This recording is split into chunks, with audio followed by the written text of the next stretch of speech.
Hi hello ನಮಸ್ಕಾರ friends, ಹೇಗಿದ್ದೀರಾ ಎಲ್ಲರಿಗೂ ನನ್ನ ಹೊಸ ವ್ಲಾಗ್ಗೆ ಸ್ವಾಗತ. ಸೊ ಇದೇನು ಬೀಚ್ ನನ್ನ ಮುಂದೆ ನೀವು ನೋಡ್ತಿದ್ದೀರಾ, ಇದು ಬಂದುಬಿಟ್ಟು ರಾಜ್ಬಾಗ್ ಬೀಚ್ ಅಂತ. ಸೊ ಈ ಬೀಚ್ ಗೋವಾದಲ್ಲಿ ಲೊಕೇಟ್ ಆಗಿದೆ. ಸೊ ತುಂಬ ಜನ ವಿಸಿಟ್ ಮಾಡಿರ್ತೀರ. ಬಟ್ ಆಲ್ಸೋ ಇವತ್ತು ಸಂಡೇ ಇದ್ದಿದ್ದರಿಂದ ನಾನು ಮತ್ತು ನನ್ನ ಫ್ರೆಂಡ್ ಕೂಡ ಈ ಬೀಚಿಗೆ ವಿಸಿಟ್ ಮಾಡಿದರು. ಸೊ ಆಲ್ಮೋಸ್ಟ್ ಈ ಬೀಚ್ ಬಂದುಬಿಟ್ಟು ಒಂಥರ ಪ್ರೈವೇಟ್ ಬೀಚ್ ಥರ ಫೀಲೇ ಕೊಡ್ತಾಯಿದೆ. ಯಾರೂ ಜಾಸ್ತಿ ಜನ ಇಲ್ಲ, ಓನ್ಲಿ ಲಿಮಿಟೆಡ್ ಪೀಪಲ್ ಇದ್ದಾರೆ. ಬಟ್ ಬೀಚ್ ಮಾತ್ರ ಸಖತ್ ಕ್ಲೀನಾಗಿ ಇಟ್ಟಿದ್ದಾರೆ. ಏನು ಸಖತ್ತಾಗಿರೋ ವ್ಯೂ ಸಿಗ್ತಾಯಿದೆ ಮಾತ್ರ.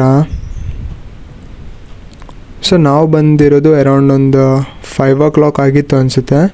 ಸೊ ಡಾರ್ಕ್ ಆಗ್ತಾ ಬಂದಿದೆ. ಫ್ರೆಂಡ್ಸ್, ಫೈನಲಿ ಇನ್ನೊಂದು ಹೊಸ ಬೀಚನ್ನ ಎಕ್ಸ್ಪ್ಲೋರ್ ಮಾಡೋಕ್ಕೆ ಬಂದಿದ್ದೀವಿ. ಇದು ಬಂದುಬಿಟ್ಟು ಪಟ್ನಮ್ ಬೀಚ್ ಅಂತ. ಸೊ ಆಲ್ಮೋಸ್ಟ್ ಎಲ್ಲರೂ ವಿಸಿಟ್ ಮಾಡಿರ್ತೀರ. ಸೊ ಈ ಬೀಚ್ ಬಂದುಬಿಟ್ಟು ರಾಜ್ಬಾಗ್ ಬೀಚ್ಗಿಂತ ಎಕ್ಸಾಕ್ಟ್ಲಿ ಸೈಡಲ್ಲಿರುವಂತಹ ಪಟ್ನಮ್ ಬೀಚ್.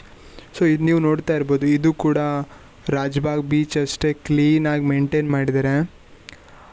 ಸೊ ಯಾವುದೇ ಥರ ಸಿಂಗಲ್ ವೇಸ್ಟ್ ಕೂಡ ಇಲ್ಲಿ ಕಾಣಿಸ್ತಾ ಇಲ್ಲ ಬೀಚಲ್ಲಿ, ಅಷ್ಟು ಕ್ಲೀನಾಗಿ ಮೇಂಟೈನ್ ಮಾಡಿದ್ದಾರೆ. ಸೊ ನೀವೆಲ್ಲ ಒಬ್ಸರ್ವ್ ಮಾಡ್ತಾ ಇರ್ಬೋದು, ಇಲ್ಲಿನ ಜನ ಮತ್ತು ಗೌರ್ಮೆಂಟ್ ಅವ್ರ ನೇಚರ್ನ ಎಷ್ಟು ಸೆಕ್ಯೂರ್ ಮಾಡಿ ಇಡ್ತಾ ಇದ್ದಾರೆ ಅಂತ ಇದರಲ್ಲೇ ಗೊತ್ತಾಗ್ತಾ ಇದೆ. ಸೊ ಬನ್ನಿ ಹೋಗೋಣ, ನಮ್ಮ ನೆಕ್ಸ್ಟ್ ಬೀಚ್ ಯಾವುದಂತ ನೋಡ್ಕೊಂಬರೋಣ.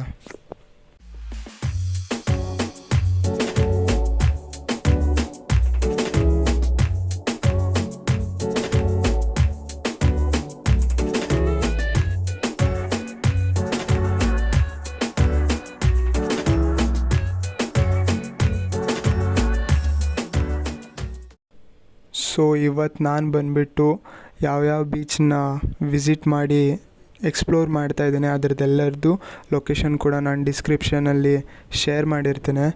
ನೀವು ಕೂಡ ಈ ಬೀಚನ್ನ ವಿಸಿಟ್ ಮಾಡಿ, ಅವ್ರು ಮುಂಚೆನೇ ವಿಸಿಟ್ ಮಾಡಿದ್ದೀರಾ ಅಂತ ಹೇಳಿದ್ರೆ ಕಮೆಂಟ್ ಸೆಕ್ಷನಲ್ಲಿ ನಿಮ್ಮ ಎಕ್ಸ್ಪೀರಿಯೆನ್ಸ್ನ ಶೇರ್ ಮಾಡ್ಕೋಬೋದು.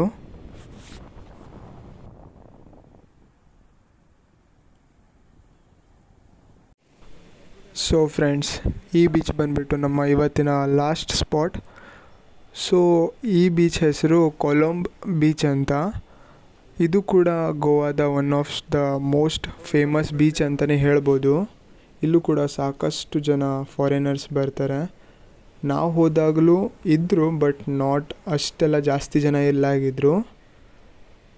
ಸೊ ಇವತ್ತಿನ ವಿಡಿಯೋ ಇಲ್ಲಿಗೆ ಎಂಡ್ ಮಾಡ್ತಾಯಿದ್ದೀನಿ. ಈ ವಿಡಿಯೋ ಇಷ್ಟ ಆಯಿತು ಅಂತ ಹೇಳಿದ್ರೆ ಲೈಕ್, ಶೇರ್, ಸಬ್ಸ್ಕ್ರೈಬ್ ಮಾಡಿ, ಮತ್ತು ಮರಿದೆ ವಿಶ್ ವ್ಲಾಗ್ಸ್ನ ಸಪೋರ್ಟ್ ಮಾಡಿ.